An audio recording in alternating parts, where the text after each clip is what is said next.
Hello and welcome to another React tutorial. Today we'll be talking about inputs within React. And so as we see in my container div, I've already made a input value which equals QWERTY. You can write anything here, it doesn't matter.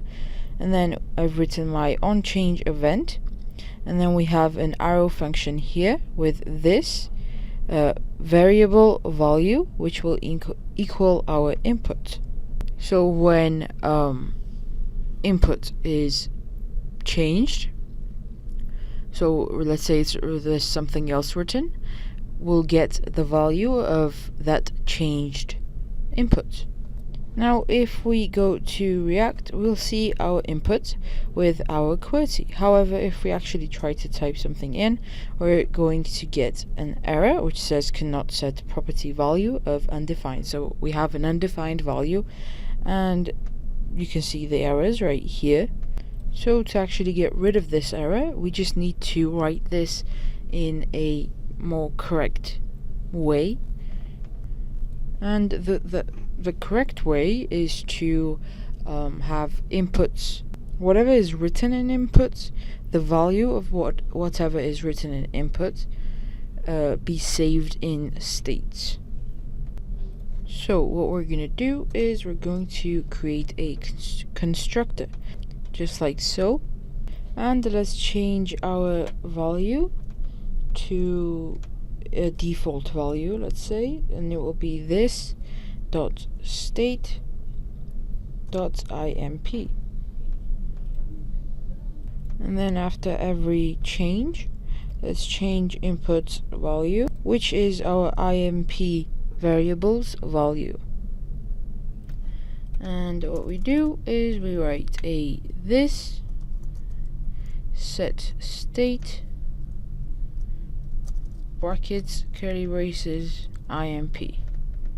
Now here we need inputs value, imp's value in this case, and we also need to write a React ref.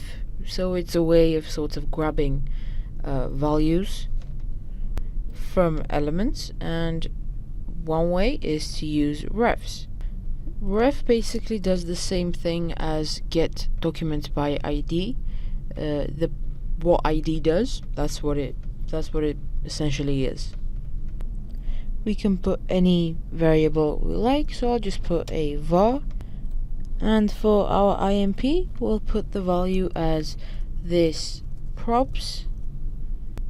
No, let's put this refs dot var, so the value that we just set for ref, and the value.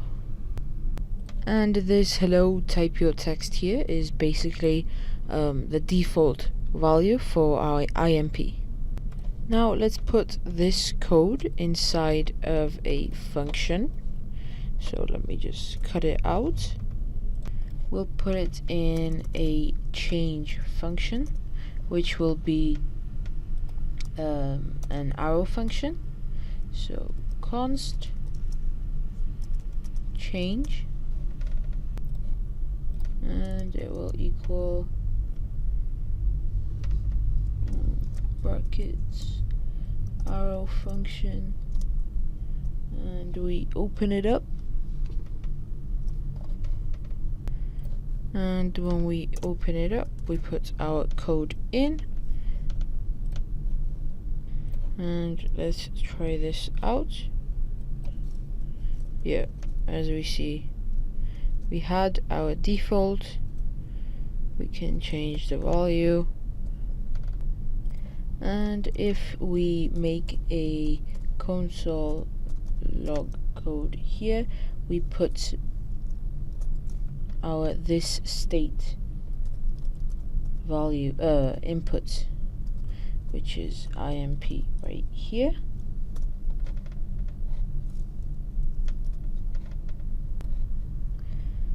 And we need to make this a dot. We need a plus symbol, quotes. Let's copy this.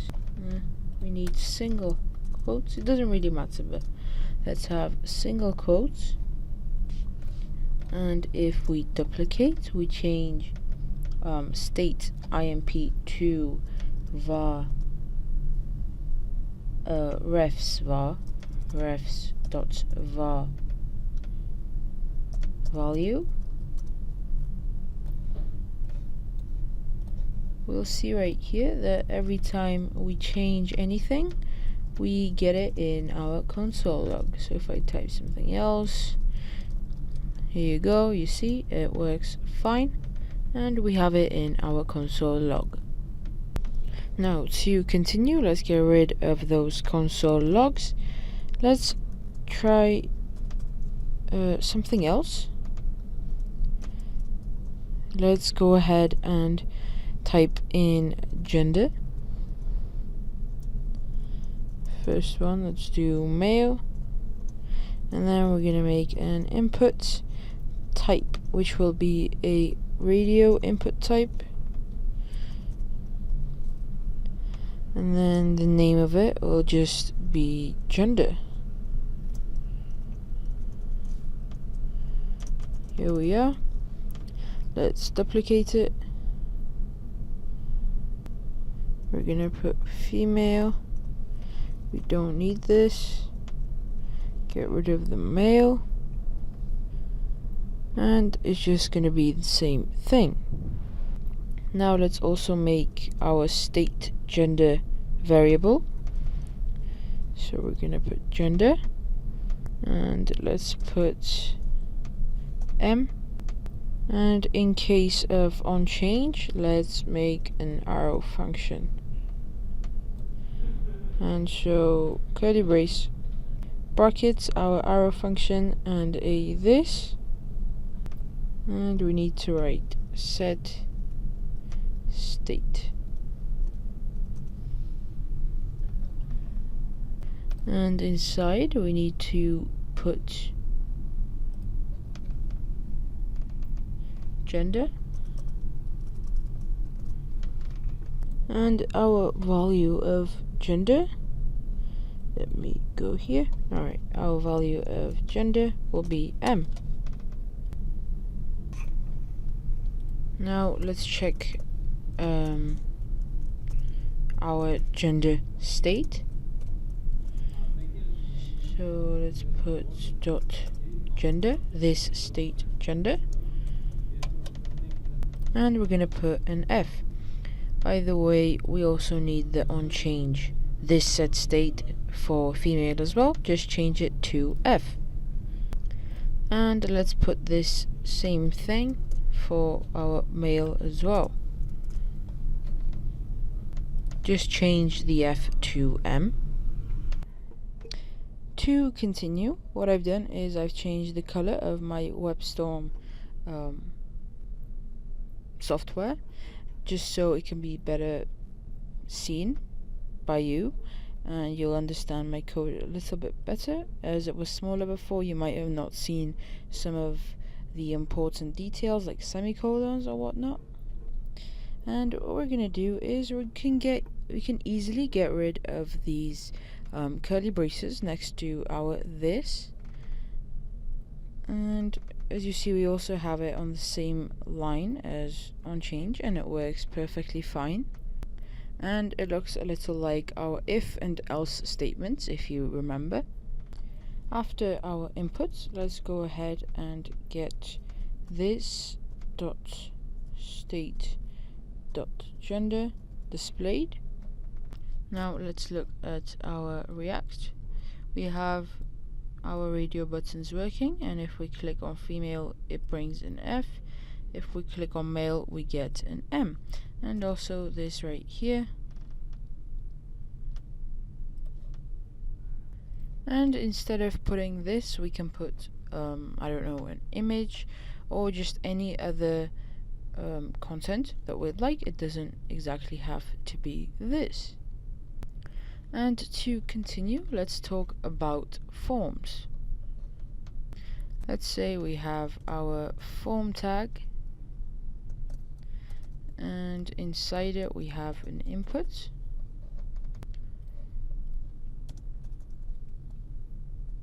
We have a button, which will have a type, and we'll put submit like so, and just for its text let's just put send,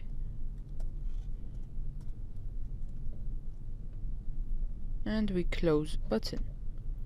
And let's bring our page here. We see we have this input now. If I write something, click send, my whole page just refreshes. Type in anything, send, and we get a refresh.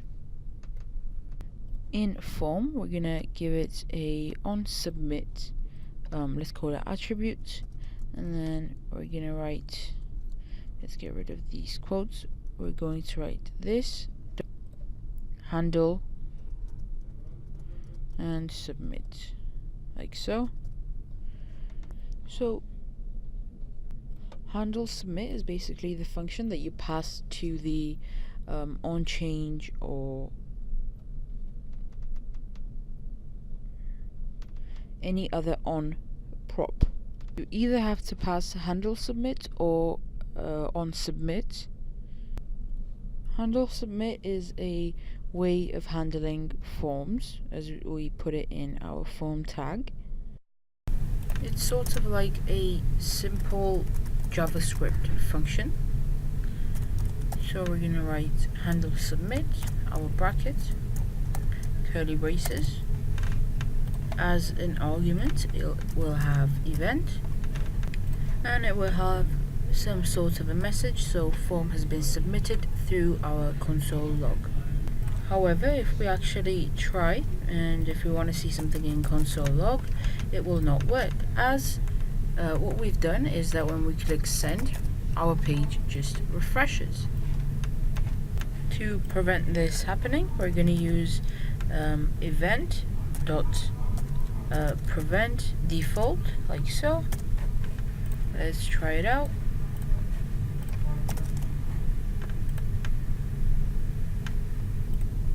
And what we need to do is, instead of having app here, we put this dot handle submit. Now let's try this out. Let's type something here, click on send, and we will get form has been submitted in our console log. And let's send our input value, which will also use our onChange function. Let's call handle change function. So we're going to put a this and handle change like so, which is kind of similar to this handle submit. We just have to put handle change.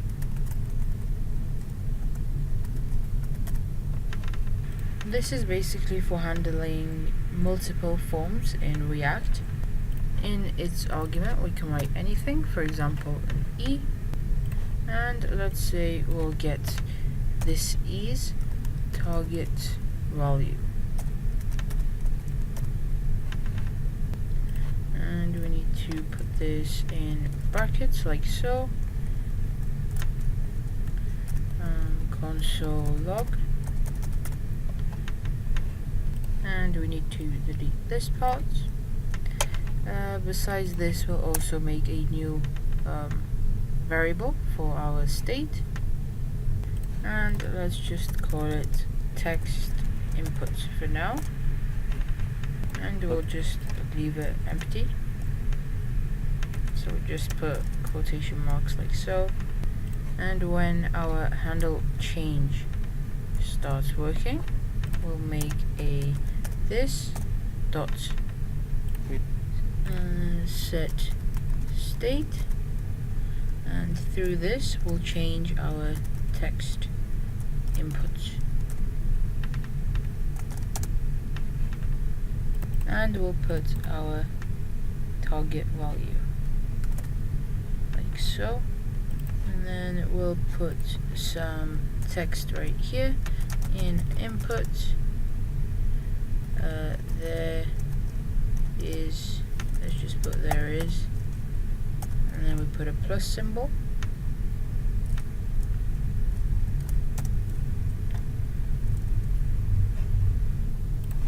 So these two functions don't really understand this.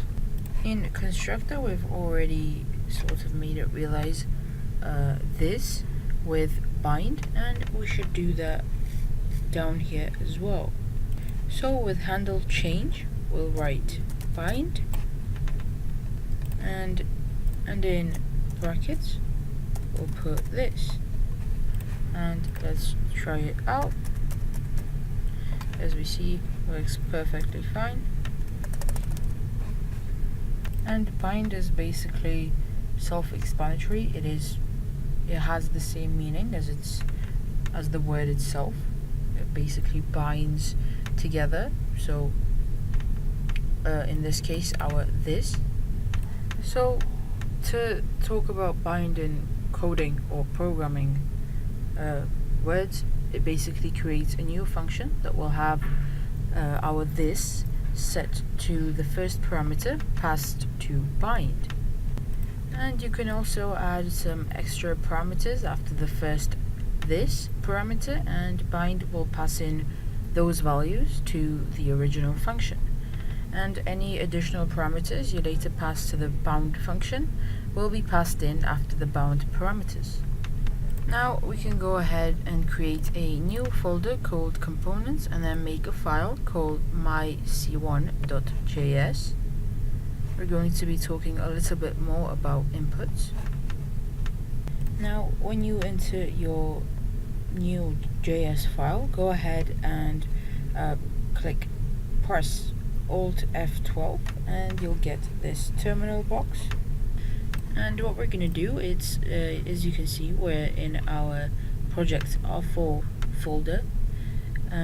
What we're going to do is we're going to type in npm and then I, 2 dashes, we're going to write save dev, and then material dash UI.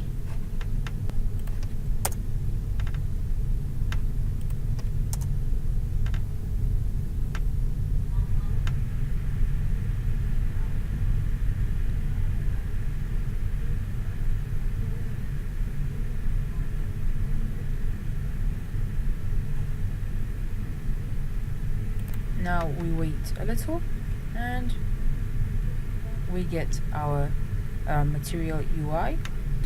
I already had it installed, so I just had any updates or whatever done. Let's run our application. Let's put it in our app.js first of all, and we need to write MUI theme provider from, and then we need to write where it's from. It is from material dash UI slash styles slash MUI theme provider. So that's where it is from. And then let's import something like cool button from our components folder, like so, and it is called myc1.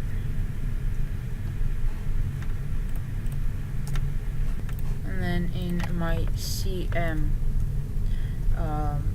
myc1.js, let's write import React from React itself,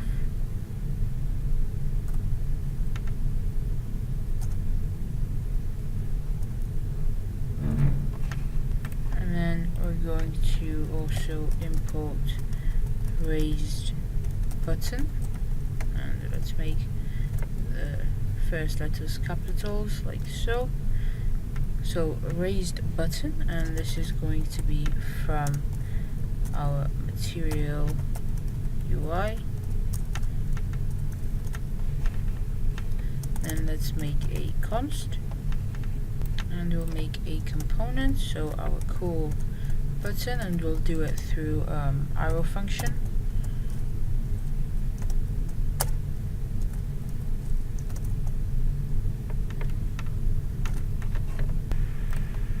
However, we'll do it with normal braces, normal brackets.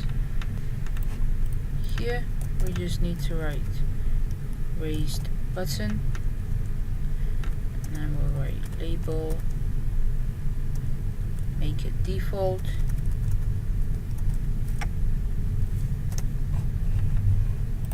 we need a semicolon here as well, and we also need to write export cool button. We also need default here as well. Here we are. Before writing our cool button, before it we have to write our MUI theme provider. Copy, however, let's make this like this, and paste MUI theme provider. Now we need our cool button, and we also need to put it right after our cool button. And in our my C1.js, let's also add our raised button here, as that's what we're working with, and we need our slash here as well. And one more thing, we need to put our tags like this, so the slash needs to be in front of the sort of closing MUI theme provider. And now let's open up our React. We see our default button, and then as we see, it works perfectly fine. And there's our console log as well. And what we can do is we can go to materialui.com. Here we are. Scroll down.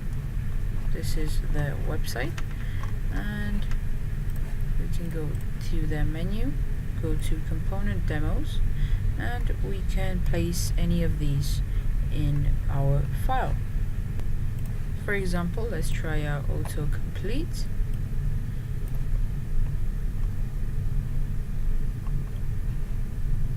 And if you click on this button, you'll see your code, and you can write this code with a new component as well, which we'll do a little later on.